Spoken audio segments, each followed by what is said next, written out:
Hi అందరికీ, నేను మీ Kezia. ఇక్కడ వచ్చేసి చల్ల మిరపకాయలు, మజ్జి మిరపకాయలు ఎలా చేయాలో చూద్దాం.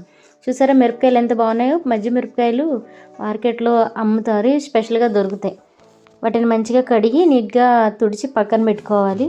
తర్వాత పెరుగు, ఒక 500 గ్రామ్స్ పెరుగు తీసుకుని కొంచెం నీళ్లు పోసి బాగా కలిపి ఒక పక్కన పెట్టాలి. దానిలో సాల్ట్ యాడ్ చేశాను, పింక్ సాల్ట్. ఇది మంచిగా సరిపడేంత సాల్ట్ కానీ రాక్ క్రిస్టల్ సాల్ట్ కానీ యాడ్ చేసుకోవచ్చు. మంచిగా కలిసిన తర్వాత జీలకర్ర పౌడర్,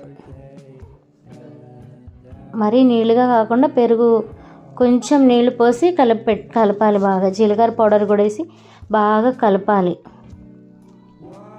చూసారా, కడిగి పెట్టుకున్న మజ్జి మిరపకాయలు నీట్గా తొడుములు కొంచెం కట్ చేసుకుని మధ్యలో అలా చీలికలు పెట్టాలి. ప్రతి మిరపకాయకి కడిగి తుడవాలి మిరపకాయని, అప్పుడే మంచిది.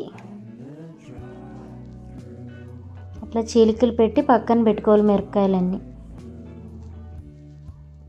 పెట్టుకుని ఇప్పుడు ఆ మజ్జిగ, ఆ పెరుగు ఏదైతే చేసామో అంతా కలిపి దానిలో, చూసారా, దీనిలో ఆ మిరపకాయల మధ్యలో స్పూన్తో ఇది డిప్ చేయొచ్చు. లేదంటే డైరెక్ట్ ఒక బకెట్లోకి మిరపకాయలు తీసుకొని కొంచెం పెరుగు వేసి మళ్ళీ మిరపకాయలు వేసి మళ్ళీ పెరుగు వేసి అలా స్టెప్ బై స్టెప్ చేయాలి.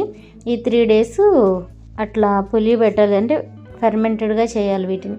అప్పుడు చాలా మంచిది. తర్వాత ఆరబెట్టుకోవాలి. నేను నెక్స్ట్ ప్రాసెస్ సెకండ్ వీడియోలో చూపిస్తా. అట్లా మొత్తం కలపాలి. దాన్ని సరిపడిన సాల్ట్ వేసుకోవాలి. మజ్జి మిరపకాయలు చేయడం చాలా ఈజీ. మీకు నచ్చితే రెసిపీ ఫాలో అవ్వండి. Thank you.